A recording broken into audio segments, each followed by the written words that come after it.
بسم اللہ الرحمن الرحیم۔ سامعین کرام، آپ سن رہے ہیں عمران سیریز کے سلسلے کا ایک اردو ناول سلور ایجنٹ، جس کے مصنف ہیں ارشاد الاثر جعفری، اور یہ اس سلسلے کی قسط نمبر 2 ہے۔ مجھے امید ہے آپ کو میری یہ کاوش پسند آ رہی ہوگی۔ آپ نے اگر ابھی تک میرا چینل کہانی گھر سبسکرائب نہیں کیا تو ابھی میرے چینل کو سبسکرائب کر کے بیل نوٹیفیکیشن آن کر لیجئے، تاکہ آنے والی ہر نئی کہانی کی اطلاع بر وقت آپ تک پہنچ سکے۔ عمران صاحب، آپ تو میرا نام جانتے ہیں، لڑکی نے مسکراتے ہوئے کہا۔ نہیں، میں تو آپ کو نہیں جانتا۔ عمران سمجھ تو گیا تھا کہ لڑکی کا نام دل نشیں ہے، لیکن اس نے معصومیت بھرے انداز میں انکار کرتے ہوئے کہا، آپ نے اپنی گفتگو میں میرا نام لیا تو ہے۔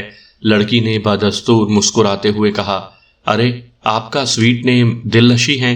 واہ، کیا دل نشیں نام ہے! عمران نے چونکتے ہوئے انداز میں لیکن معصوم سے لہجے میں کہا تو لڑکی نے اس بات میں سر ہلا دیا۔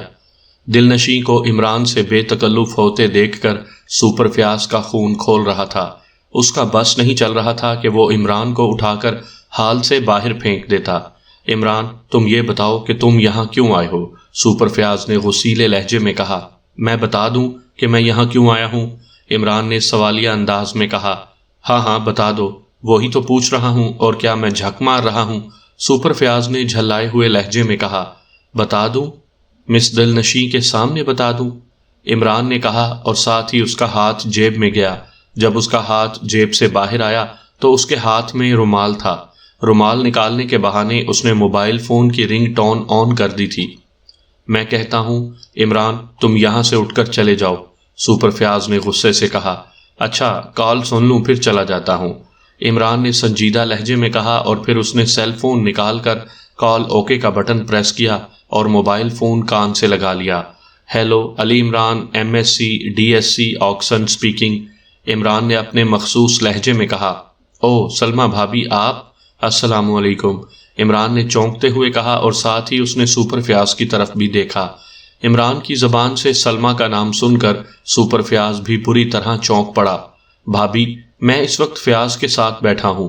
جی ہمارے ساتھ نہیں، ہمارے ساتھ اور تو کوئی نہیں ہے۔ جی ہم اس وقت شاران ہوٹل میں بیٹھے ہوئے ہیں، آج یہاں ایک شو ہے۔ نہیں سلمہ بھابی، ٹکٹ کی ضرورت بھی نہیں ہے، کیونکہ فیاض نے پوری ٹیبل بک کرائی ہوئی ہے۔ اچھا، آپ آ رہی ہیں؟ آنا چاہیں تو آ جائیں۔ اوکے، اللہ حافظ، عمران نے وقفے سے سیل فون پر بولتے ہوئے کہا، اور عمران جیسے جیسے فون پر بول رہا تھا ویسے ویسے سپر فیاض کے چہرے کی رنگت بھی تبدیل ہوتی جا رہی تھی۔ بات مکمل کرنے کے بعد عمران نے سیل فون جیب میں واپس رکھا اور کرسی سے اٹھنے لگا۔ میں نے کہا تھا کہ میں کال سن لوں پھر چلا جاؤں گا، لہٰذا اب میں جا رہا ہوں، عمران نے سپر فیاض سے کہا۔ بکواس بند کرو، اب تم نہیں ہم جائیں گے، سپر فیاض نے کہا، اور عمران کا کندھا پکڑ کر اسے کرسی پر بٹھا دیا۔ اوکے، اگر تم جانا چاہتے ہو تو چلے جاؤ، سلمہ بھابی پوچھیں گی تو میں بتا دوں گا کہ تم کہیں چلے گئے ہو، عمران نے کہا۔ دل نشیں، تم اس آدمی کی تعریف کر رہی تھی، اب تم نے دیکھ لیا کہ یہ کتنا بلیک میلر ہے، سپر فیاض نے اس مرتبہ دل نشیں سے کہا، جو اب کافی پریشان دکھائی دے رہی تھی۔ میں نے کیا کیا ہے؟ میں نے تو صرف سلمہ بھابی کی کال اٹینڈ کی ہے، عمران نے حیرت کا اظہار کرتے ہوئے کہا۔ اب وہ تمہاری لاڈلی سلمہ بھابی یہاں آئے گی اور سب کے سامنے مجھے اور دل نشیں کو بے عزت کرے گی۔ میں پوچھتا ہوں کہ تمہیں یہ بتانے کی ضرورت کیا تھی کہ ہم اس وقت شاران ہوٹل میں ہیں؟ سپر فیاض نے اتنے غصیلے لہجے میں کہا کہ اس کی آواز کپ کپانے لگی۔ او، سچ بول کر میں نے کوئی جرم کیا ہے؟ عمران نے معصوم لہجے میں کہا۔ فیاض صاحب، میرا خیال ہے کہ مجھے اب چلنا چاہیے، ہم پھر کبھی ڈنر کر لیں گے، دل نشیں نے اٹھتے ہوئے کہا۔ سپر فیاض نے اسے روکنے کی کوشش نہ کی اور وہ حال سے باہر چلی گئی۔ اب خوش ہو؟ دل نشیں کے چلے جانے کے بعد سپر فیاض نے جلے کٹے انداز میں کہا۔ لیکن مس دل نشیں اٹھ کر کیوں چلی گئی ہے؟ عمران نے حیرت بھرے لہجے میں کہا۔ تو تمہارا کیا خیال ہے وہ بیٹھی رہتی اور سلمہ آ کر اسے بے عزت کر دیتی؟ سپر فیاض نے کہا۔ اچھا، تو سلمہ بھابی بھی آ رہی ہیں یہاں؟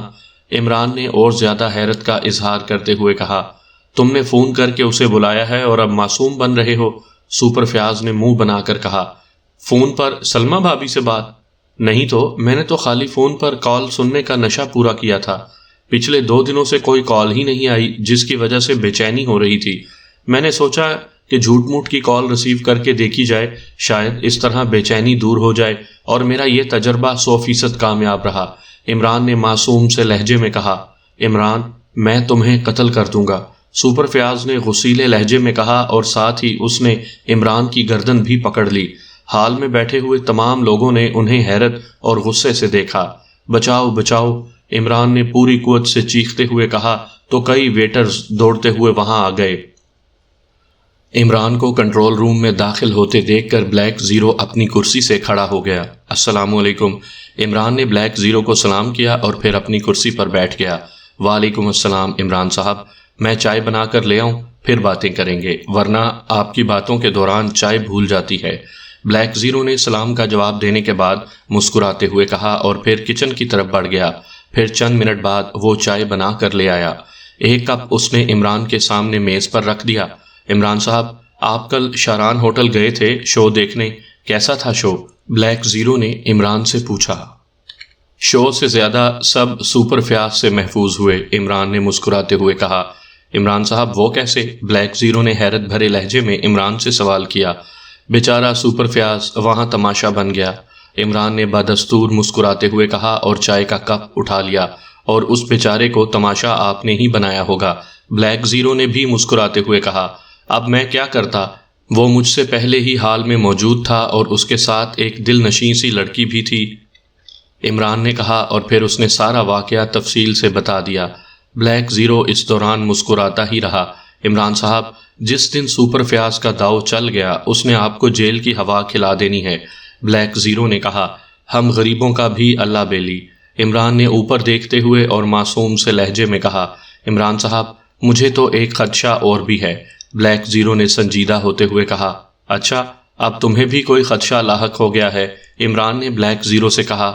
جی ہاں، آپ جتنی سپر فیاض کے ساتھ کرتے ہیں وہ آپ کا کچھ بگاڑ نہیں سکتا، بلیک زیرو نے شکوہ بھرے لہجے میں کہا۔ پیارے کالے صفر، میں نے تمہارے بارے میں یہ بات نہیں کی، عمران نے مسکراتے ہوئے کہا۔ عمران صاحب، ریفریش کورس کے انعقاد کا حکم تو آپ ہی دیتے ہیں، بلیک زیرو نے کہا۔ ہاں، صرف اپنے ممبران کے لیے، باقی محکموں کے لیے نہیں، عمران نے اس بات میں سر ہلاتے ہوئے کہا۔ عمران صاحب، ہمارے ممبران اب اتنے تجربے کار اور اپنی فیلڈ کے ایکسپرٹ ہو چکے ہیں کہ انہیں ریفریشر کورس کی ضرورت نہیں ہے، پھر بھی آپ ان کے لیے ایسے کورسز کا انعقاد کرواتے ہیں، بلیک زیرو نے کہا۔ ہاں، جب فراغت بڑھ جائے تو پھر ایسے کورسز ضروری ہو جاتے ہیں، ورنہ ممبران کی صلاحیتوں کو زنگ بھی لگ سکتا ہے، اور تمہیں معلوم ہوگا کہ فراغت بوریت کو جنم دیتی ہے اور بوریت انسان کو ناکارہ بنا دیتی ہے، عمران نے بلیک زیرو سے کہا تو اس نے اس بات میں سر ہلا دیا۔ عمران صاحب، سائنس میگزین کے پچھلے شمارے میں آپ کا جو مضمون شائع ہوا تھا اسے تو دنیا بھر میں خوب پذیرائی ملی ہے، بلیک زیرو نے ایک بار پھر باتوں کا موضوع بدلتے ہوئے کہا۔ اچھا، تمہیں کیسے معلوم ہوا؟ عمران نے پوچھا۔ اس مہینے سائنس میگزین میں شائع ہونے والے خطوط پڑھ کر، بلیک زیرو نے کہا۔ یعنی دنیا بھر میں میرے مداح بڑھتے جا رہے ہیں، عمران نے مسکراتے ہوئے کہا۔ جی ہاں، اب آپ سائنس میگزین انٹرنیشنل کی ضرورت بن چکے ہیں، بلیک زیرو نے کہا۔ سائنس میگزین کا خطوط کالم جولیا کو دکھانا پڑے گا، عمران نے سوچنے والے انداز میں کہا۔ عمران صاحب، وہ کس لیے؟ بلیک زیرو نے حیرت کا اظہار کرتے ہوئے کہا۔ جولیا مجھے بیکار انسان سمجھتی ہے اور کہتی ہے کہ مجھے کوئی گھاس ڈالنے کو بھی تیار نہیں۔ دنیا بھر سے آئے ہوئے خطوط پڑھ کر اسے اندازہ ہوگا کہ میں دنیا میں کتنا پاپولر ہوں، عمران نے کہا تو بلیک زیرو مسکرانے لگا۔ عمران صاحب، اس بیچاری کو تو آپ کی خوبیوں کا علم ہے لیکن آپ کو اس کے جذبات کی قدر نہیں ہے، بلیک زیرو نے کہا۔ اچھا، تمہیں بھی مجھ سے ہی شکوہ ہے؟ یعنی جن پتوں پہ تکیا تھا وہی پتے ہوا دینے لگے، عمران نے کہا۔ عمران صاحب، آپ مجھے پتہ سمجھتے ہیں؟ بلیک زیرو نے ایک بار پھر شکوہ بھرے لہجے میں کہا۔ تم مجھے ہوا دو گے تو میں تمہیں پتہ ہی سمجھوں گا نا، عمران نے مسکراتے ہوئے کہا۔ پھر اس سے پہلے کہ بلیک زیرو جواب میں کچھ کہتا، ٹیلی فون کی بیل بجنے لگی۔ X2، عمران نے ٹیلی فون کا ریسیور اٹھا کر X2 کے مخصوص لہجے میں کہا۔ چیف، جولیا بول رہی ہوں، دوسری طرف سے جولیا نے مودبانہ لہجے میں کہا۔ یس جولیا، کس لیے فون کیا ہے؟ عمران نے X2 کے سرد لہجے میں کہا۔ چیف، ٹیم بہت دنوں سے فارغ ہے اور ان دنوں پاکیشیا کے بلند ترین پہاڑی مقام پر پولو میلہ لگا ہوا ہے، اگر آپ اجازت دیں تو ہم یہ میلہ دیکھ آئیں۔ دوسری طرف سے جولیا نے مودبانہ لہجے میں کہا، کیا ٹیم کے تمام ممبران جانا چاہتے ہیں؟ عمران نے X2 کے لہجے میں جولیا سے پوچھا۔ یس چیف، اس وقت تمام ممبران سوائے عمران کے میرے فلیٹ پر موجود ہیں، جولیا نے کہا۔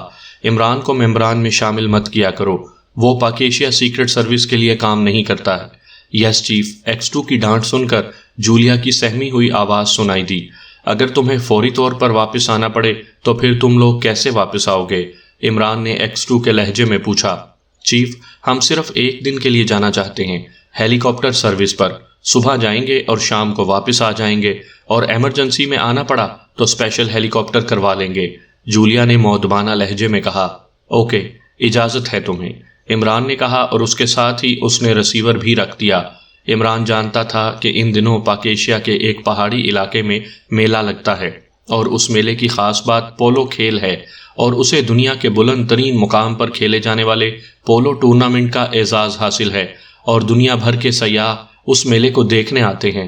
دارالحکومت اور ان پہاڑی علاقوں کے درمیان گورنمنٹ آف پاکیشیا نے ہیلی کاپٹر سروس دی ہوئی تھی، جس کا کرایہ تقریباً روڈ ٹرانسپورٹ کے برابر ہی تھا، اور میلے کے دنوں میں اس ہیلی کاپٹر سروس کو بڑھا دیا جاتا تھا، اور بکنگ پر بھی ہیلی کاپٹر فوراً مہیا کر دیے جاتے تھے۔ اس لیے عمران نے جولیا کو اجازت دے دی تھی کہ کسی بھی ایمرجنسی کی صورت میں وہ لوگ فوراً واپس آ سکتے ہیں۔ عمران صاحب، یہ مندور میلہ ہوتا تو بہت زبردست ہے، بلیک زیرو نے عمران سے کہا۔ تم نے دیکھا ہوا ہے؟ عمران نے پوچھا۔ نہیں، صرف تعریف سنی ہے یا پھر ویڈیو دیکھا ہے۔ سیکرٹ لائف میں آنے کے بعد کبھی وقت ہی نہیں ملا کہ میں یہ میلہ دیکھنے جاتا، بلیک زیرو نے کہا تو اس کے لہجے سے عمران کو محسوس ہوا کہ وہ بھی جانا چاہتا ہے۔ کمال ہے، تم پاکیشیا سیکرٹ سروس کے چیف ہو اور تم نے اپنے ہی ملک میں ہونے والا ایک اہم یونٹ نہیں دیکھا ہوا، عمران نے حیرت بھرے لہجے میں کہا۔ یس عمران صاحب، یا تو کبھی خیال نہیں آیا یا پھر ایسے موقع پر ٹیم مصروف ہوتی ہے، بلیک زیرو نے کہا۔ آج کل فراغت بھی ہے اور تمہیں خیال بھی آ گیا ہے، لہٰذا تم جا سکتے ہو، عمران نے مسکراتے ہوئے کہا۔ اور عمران صاحب آپ؟ بلیک زیرو نے سوالیہ انداز میں عمران سے کہا۔ میں نے یہ میلہ کئی بار دیکھا ہوا ہے، اس لیے میں دانش منزل میں رہوں گا، عمران نے کہا۔ تھینک یو عمران صاحب، میں آج ہی چلا جاتا ہوں، کل شام تک واپس آ جاؤں گا، بلیک زیرو نے خوش ہو کر کہا۔ عمران نے اس بات میں سر ہلایا تو بلیک زیرو اپنی کرسی سے اٹھا تاکہ ڈریسنگ روم میں جا کر لباس بدلے اور میک اپ بھی کر لے۔ میں جوزف کو بلاتا ہوں، وہ تمہیں ہیلی پیڈ تک چھوڑ آئے گا، عمران نے بلیک زیرو سے کہا، اور اس کے بعد اس نے ٹیلی فون کا ریسیور اٹھایا اور رانا ہاؤس کے نمبر پریس کر دیے۔ Hello, prince of Africa, Joseph the great speaking. جلد ہی دوسری طرف سے جوزف کی آواز سنائی دی۔ شب دیجور کی اولاد، دارالحکومت کی کنڈل جھیل کے قریب درختوں پر چیلوں نے انڈے دینے شروع کر دیے ہیں، اور بدروحیں کنڈل جھیل کے سرکنڈوں میں آ گئی ہیں تاکہ انڈے کھا کر prince of Africa Joseph the great کو اپنا لقمہ بنا سکیں، عمران نے تیز لہجے میں جوزف سے کہا۔ او مائی گاڈ، ہولی فادر، یہ تم کیا کہہ رہے ہو باس؟ اب تو ہر طرف تباہی ہی تباہی پھیل جائے گی، دوسری طرف سے جوزف کی کانپتی ہوئی آواز سنائی دی۔ تباہی تو ہے بیٹے، لیکن یہ صرف تجھ پر ہی آئے گی، عمران نے سنجیدہ لہجے میں کہا۔ او باس، تم میرے مائی باپ ہو، تم مجھے بچا لو، صرف تم ہی مجھے بچا سکتے ہو باس، کیونکہ تمہارے سر پر وچ ڈاکٹروں کا ہاتھ ہے اور روحیں تمہارا نام سن کر ہی بھاگ جاتی ہیں، جوزف کی بدستور کپ کپاتی ہوئی آواز سنائی دی۔ اچھا، پھر تو جلدی سے دانش منزل آ جاؤ، اس کے بعد میں دیکھتا ہوں کہ تمہارے لیے کیا کیا جا سکتا ہے، عمران نے کہا۔ ٹھیک ہے باس، میں ابھی دانش منزل پہنچ رہا ہوں، دوسری طرف سے جوزف نے کہا تو عمران نے ریسیور رکھ دیا۔ کچھ دیر بعد بلیک زیرو واپس آیا تو اس نے ماسک میک اپ کیا ہوا تھا، اس نے لباس بھی تبدیل کر لیا تھا، اور ساتھ ہی اس کے ہاتھ میں چائے کا فلاسک بھی تھا۔ وہ فلاسک اس نے عمران کے سامنے میز پر رکھ دیا۔ عمران صاحب، میں نے سوچا کہ آپ کو چائے بنانے کی تکلیف نہ اٹھانا پڑے، بلیک زیرو نے مسکراتے ہوئے کہا۔ تھینک یو، عمران نے بلیک زیرو سے کہا، اور پھر اس نے چائے سے کپ بھر لیا۔ اسی لمحے دانش منزل میں ایک ہلکی سی سیٹی کی آواز سنائی دی۔ عمران نے کمپیوٹر کے کی بورڈ پر موجود بٹنوں میں سے ایک بٹن پریس کیا تو دانش منزل کے مین گیٹ کا بیرونی منظر نظر آنے لگا۔ گیٹ کے قریب جوزف کھڑا ہوا تھا اور اس کے عقب میں اس کی کار نظر آ رہی تھی۔ اوکے طاہر، جوزف آیا ہوا ہے، یہ تمہیں ہیلی پیڈ پر ڈراپ کر دے گا، ہیلی پیڈ پر پہنچ کر تم اسے واپس رانا ہاؤس بھیج دینا، عمران نے بلیک زیرو سے کہا۔ اوکے عمران صاحب، اللہ حافظ، بلیک زیرو نے کہا اور پھر وہ کنٹرول روم سے باہر چلا گیا۔ چند لمحوں بعد وہ مین گیٹ تک پہنچا۔ اس نے جوزف سے بات کی، پھر وہ دونوں کار میں بیٹھے اور کار ریورس ہونے لگی۔ عمران نے بٹن دبا کر منظر آف کر دیا۔ جیسے ہی اس نے مین گیٹ کا منظر آف کیا، اس کے سیل فون کی گھنٹی بجنے لگی۔ اس کا سیل فون سیٹ میز پر رکھا ہوا تھا۔ اس نے سیٹ اٹھا کر دیکھا، اس پر جولیا کا نام فلیش ہو رہا تھا۔ Yes, Ali Imran, MSc DSc Oxon speaking. Imran نے اپنے مخصوص لہجے میں کہا، میں نے تمہارے فلیٹ پر فون کیا ہے، کہاں ہو تم؟ دوسری طرف سے جولیا کی آواز سنائی دی۔ ہم ہیں وہاں جہاں کی ہمیں خبر نہیں، عمران نے آہ بھرتے ہوئے کہا۔ اچھا، فضول باتیں مت کرو اور فوراً میرے فلیٹ پر آ جاؤ، جولیا نے تہک مانا لہجے میں کہا۔ زہ نصیب جولیا، آج تمہارا لہجہ بیویوں جیسا ہو گیا ہے، عمران نے خوشی کا اظہار کرتے ہوئے کہا۔ بکواس بند کرو، کل صبح ہم میلہ مندور دیکھنے جا رہے ہیں، تمام ساتھی میرے فلیٹ پر موجود ہیں، تم بھی آ جاؤ تاکہ پروگرام فائنل کیا جا سکے، دوسری طرف سے جولیا نے ڈانٹتے ہوئے کہا۔ ارے واہ، یہ میلہ دیکھنے کی تو میری کب سے آرزو ہے، عمران نے خوشی سے معمور لہجے میں کہا۔ بس پھر آ جاؤ تاکہ پروگرام ڈسکس کیا جا سکے، دوسری طرف سے جولیا نے کہا۔ پروگرام تو تم بنا رہے ہو، لیکن تمہارے نقاب پوش چیف نے منع کر دیا تو پھر؟ عمران نے کہا۔ میں چیف سے اجازت لینے کے بعد ہی تم سے بات کر رہی ہوں، جولیا کی آواز سنائی دی۔ کیا بات ہے جولیا، آج کل تمہارا چیف تمہاری ہر بات مان لیتا ہے، کہیں تنویر کے بعد اس کا ارادہ بھی تو میرا رقیب روسیہ بننے کا تو نہیں ہو گیا؟ عمران نے خدشہ بھرے لہجے میں جولیا سے کہا۔ بکواس بند کرو، چیف تم جیسی گھٹیا سوچ کا مالک نہیں ہے، جولیا کی غصیلی آواز سنائی دی۔ اچھا، کسی سے محبت کرنا تمہاری نظر میں گھٹیا پن ہے، عمران نے ناراض لہجے میں کہا۔ اب تم نے جو بھی بات کرنی ہو میرے فلیٹ پر آ کر کرنا، اوکے اللہ حافظ، جولیا کی آواز سنائی دی اور پھر اس کے ساتھ ہی کال منقطع ہو گئی۔ عمران نے سیل فون میز پر رکھا اور ٹیلی فون کا ریسیور اٹھا کر اپنے فلیٹ کے نمبرز پریس کرنے لگا۔ جلد ہی دوسری طرف بیل جانے لگی۔ Yes, Agha Sulaiman Pasha, the president all world cooks association. تیسری بیل کے بعد ریسیور اٹھائے جانے کے بعد سلیمان کی باروب آواز سنائی دی۔ یہ ایسوسی ایشن رجسٹرڈ ہے یا غیر رجسٹرڈ؟ عمران نے سلیمان سے پوچھا۔ او صاحب آپ، دوسری طرف سے سلیمان کی چونکتی ہوئی آواز سنائی دی۔ جو بات میں نے پوچھی ہے اس کا جواب دو، عمران نے سخت لہجے میں کہا۔ صاحب، میں آپ کا باورچی ہوں اور آپ جیسی اعلیٰ شخصیت کا باورچی بھلا غیر رجسٹرڈ عہدہ کیسے قبول کر سکتا ہے؟ سلیمان نے کہا۔ او، میں تو آج تک بھولا ہوا تھا کہ تم میرے باورچی ہو، عمران نے چونکتے ہوئے لہجے میں کہا۔ صاحب، پھر آپ میرے بارے میں کیا سمجھتے رہے؟ دوسری طرف سے سلیمان کی آواز سنائی دی۔ میں یہ سمجھتا رہا کہ میں تمہارا باورچی ہوں، عمران نے سلیمان سے کہا۔ صاحب، اگر آپ ایسا سمجھتے ہیں تو یہ آپ کا اعلیٰ ظرف ہے، سلیمان کی آواز سنائی دی۔ مہربانی جناب آغا سلیمان پاشا، میں نے فون اس لیے کیا ہے کہ میں آج رات فلیٹ نہیں آؤں گا، میں دانش منزل میں سوؤں گا، عمران نے سلیمان سے کہا۔ صاحب، طاہر صاحب کہیں گئے ہوئے ہیں؟ دوسری طرف سے سلیمان کی آواز سنائی دی۔ ہاں، وہ آج میلہ مندور دیکھنے گیا ہے، عمران نے سلیمان کو بتایا۔ صاحب، اس میلے کی شہرت تو میں نے بھی بہت سنی ہے، لیکن میں نے بھی آج تک یہ میلہ نہیں دیکھا، سلیمان نے کہا۔ اچھا، اگر تم جانا چاہتے ہو تو تم بھی چلے جاؤ، فلیٹ کو اسپیشل لاک لگا دینا، تمہاری واپسی تک میں دانش منزل میں ہی رہ لوں گا، عمران نے سلیمان کو بھی اجازت دیتے ہوئے کہا۔ شکریہ صاحب، صاحب ہو تو آپ جیسا، سلیمان نے خوش ہوتے ہوئے کہا۔ تمہیں کچھ رقم کی ضرورت تو نہیں ہے؟ وہاں خرچہ بہت ہو جانا ہے، عمران نے اس سے پوچھا۔ صاحب، اللہ آپ کی جیبیں سلامت رکھے، مجھے رقم کی کبھی کمی محسوس نہیں ہوئی، سلیمان نے کہا۔ اوکے اللہ حافظ، عمران نے مسکراتے ہوئے کہا اور پھر اس نے کریڈل پر انگلی رکھ کر کال کاٹ دی اور پھر اس نے انگلی ہٹائی اور دوبارہ ٹون آنے پر جولیا کے فلیٹ کے نمبرز پریس کرنے لگا۔ X2۔ جیسے ہی دوسری طرف سے کال ریسیو ہوئی، عمران نے X2 کے مخصوص لہجے میں کہا۔ یس باس، جولیا اسپیکنگ، دوسری طرف سے جولیا کی موتبانہ آواز سنائی دی۔ جولیا، عمران نے بھی تمہارے ساتھ جانے کی اجازت مانگی ہے، لیکن میں نے انکار کر دیا ہے، کیونکہ ایسے موقعوں پر عمران ایسی حرکتیں کرتا ہے کہ اس کے ساتھ والے تماشا بن جاتے ہیں، لہٰذا عمران تمہارے ساتھ نہیں جائے گا، عمران نے X2 کے مخصوص لہجے میں کہا اور پھر اس نے جولیا کی بات سنے بغیر ریسیور کریڈل پر رکھ دیا۔ اس کے بعد وہ اٹھا اور دانش منزل کی لائبریری میں آ گیا۔ اس نے 2 کتابیں منتخب کیں اور واپس کنٹرول روم میں آ کر اپنی کرسی پر بیٹھ گیا اور کتابیں پڑھنے لگا۔ رات کے کھانے کا وقت ہوا تو اس نے دانش منزل کا خودکار سسٹم آن کیا اور ہوٹل سے کھانا کھا آیا۔ اس کے بعد وہ دانش منزل میں آیا تو اس نے نماز ادا کی اور دوبارہ کتاب پڑھنے لگا۔ رات 12 بجے تک اس نے دونوں کتابیں پڑھ لیں۔ دانش منزل کا خودکار سسٹم چونکہ آن تھا اس لیے اسے دوبارہ آن کرنے کی ضرورت نہیں تھی۔ وہ کرسی سے اٹھ کر 3 سیٹر صوفے پر آ گیا۔ بلیک زیرو اسی صوفے پر سوتا تھا، وہ بھی اسی صوفے پر آ کر لیٹ گیا۔ اگلی صبح وہ اپنی عادت کے مطابق اذان کے وقت بیدار ہو گیا۔ نماز پڑھنے کے بعد اس نے اپنی مخصوص ورزشیں کی، پھر کچن میں جا کر ہلکا سا ناشتہ تیار کیا۔ ناشتے کے بعد اس نے دانش منزل کے تمام کمروں کا جائزہ لیا اور پھر واپس کنٹرول روم میں آ گیا۔ اس نے سائنس میگزین کے لیے مضمون لکھنا تھا، وہ مضمون لکھنے بیٹھ گیا۔ اسے مضمون لکھتے ہوئے نہ جانے کتنی دیر ہو گئی تھی کہ الارم کی آواز نے اسے چونکا دیا۔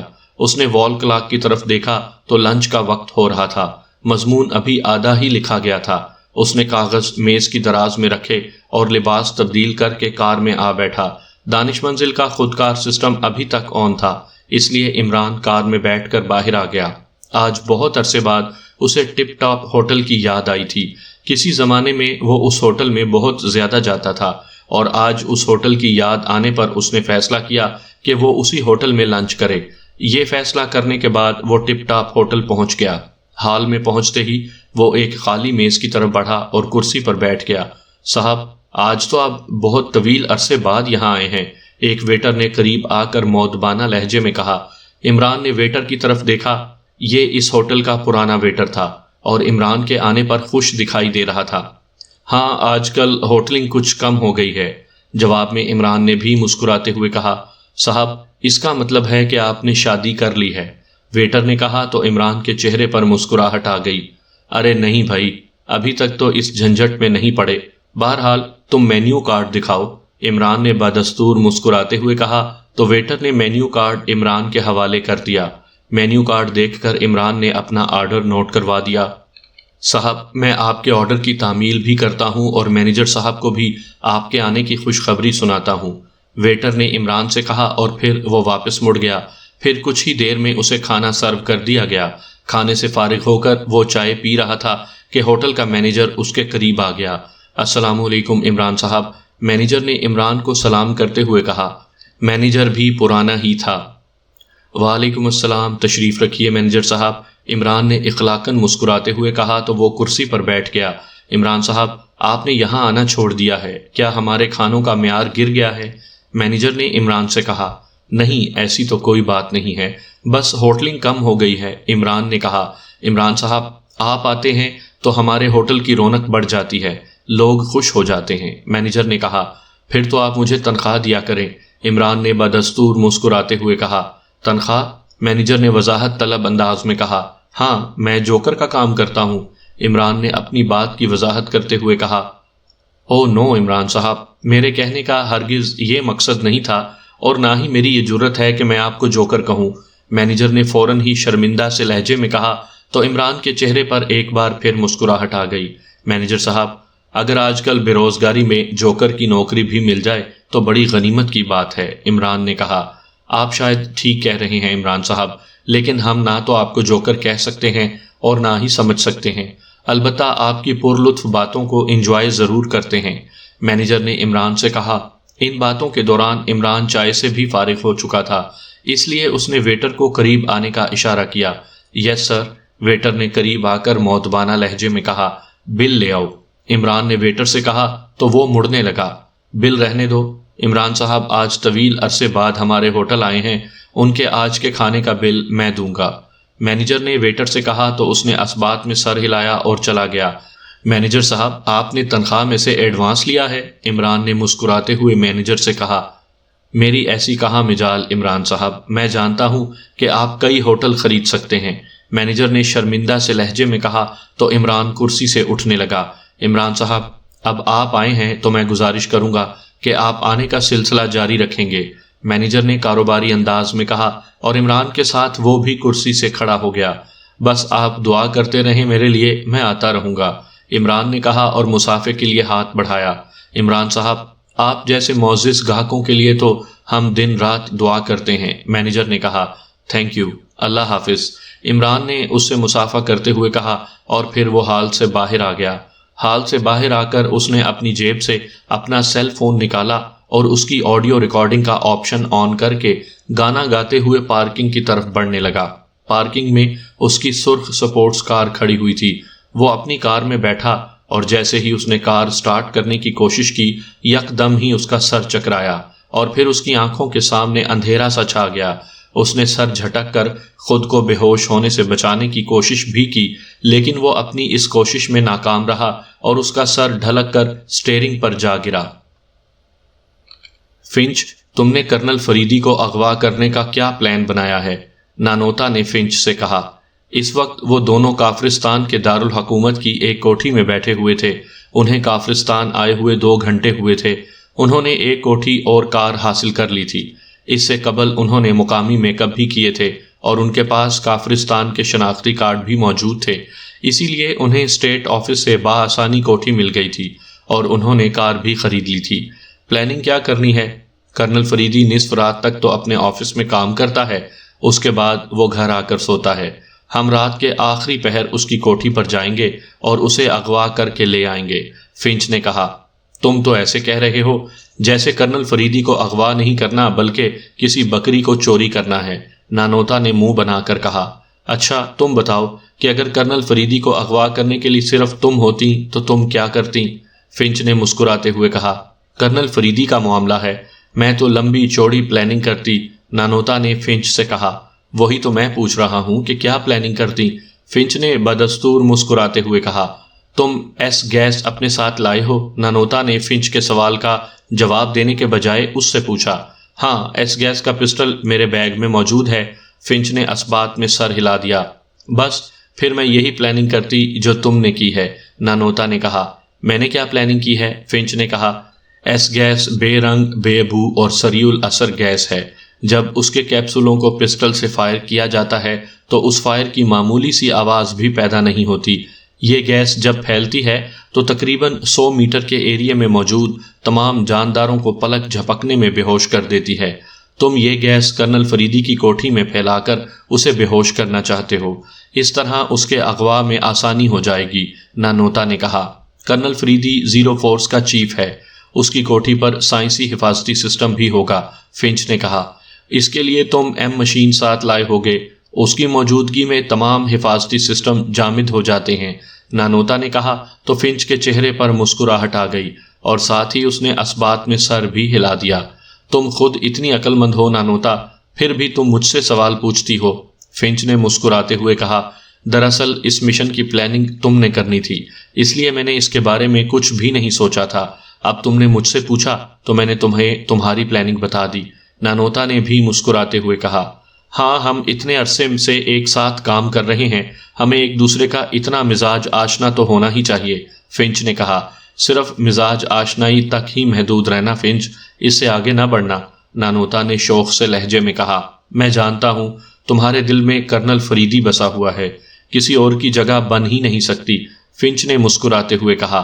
یہ تم نے غلط بات کی ہے، اگر میرے دل میں کرنل فریدی کے لیے کوئی جگہ ہوتی تو میں اس کے خلاف کام کیسے کرتی، نانوتا نے شکایت بھرے لہجے میں کہا تو فنچ کی مسکراہٹ گہری ہو گئی۔ اس لیے کہ تم زیرو لینڈ کی فرض شناس ایجنٹ ہو اور فرض شناس ایجنٹ اپنے جذبات کو نہیں بلکہ اپنے فرض کو ترجیح دیتا ہے، فنچ نے اس مرتبہ سنجیدہ لہجے میں کہا۔ فنچ، جذبات بھی تو کسی لمحے انسان پر غالب آ سکتے ہیں، نانوتا نے کہا۔ ہاں، لیکن عام انسانوں پر، خاص انسانوں پر نہیں، فنچ نے نانوتا سے کہا۔ عام انسانوں پر تو جذبات ہر وقت غالب رہتے ہیں، خاص انسانوں پر کبھی کبھی غالب آ سکتے ہیں، نانوتا نے کہا۔ پھر یوں سمجھ لو کہ انسانوں کی ایک سٹیج خاص سے بھی آگے ہے اور کچھ انسان اس سٹیج پر پہنچ جاتے ہیں، فنچ نے نانوتا سے کہا۔ مثلاً ایسے کون سے لوگ ہیں؟ نانوتا نے فنچ سے پوچھا۔ کرنل فریدی، یہ ایسے ہی انسانوں میں سے ہے جس پر جذبات کبھی غالب نہیں آ سکتے۔ پھر علی عمران ہو گیا، وہ ہمیشہ اپنا فرض نبھائے گا، جذبات میں نہیں آئے گا۔ میں بذات خود ہو گیا، سنگھ ہی ہو گیا اور کئی لوگ ایسے مل جائیں گے، فنچ نے مثالیں دیتے ہوئے کہا۔ میں اور تھیریسیا ایسے افراد کی لسٹ میں نہیں آتی، نانوتا نے فنچ سے پوچھا۔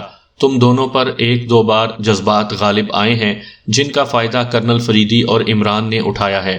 فنچ نے کہا تو نانوتا کا منہ بن گیا، کیونکہ فنچ نے براہ راست اس پر الزام لگا دیا تھا۔ وہ تو ہمارے بڑوں کی ہدایت تھی کہ ان کے ساتھ نرمی کی جائے، کیونکہ ہمارے بڑوں کی ہمیشہ سے خواہش رہی ہے کہ وہ ان دونوں کو زیرو لینڈ کا حصہ بنا لیں، ورنہ یہ کرنل فریدی اور عمران ہمارے سامنے حیثیت ہی کیا رکھتے ہیں، ہم تو انہیں ایک چٹکی میں مسل دیں۔ نانوتا نے منہ بناتے ہوئے کہا۔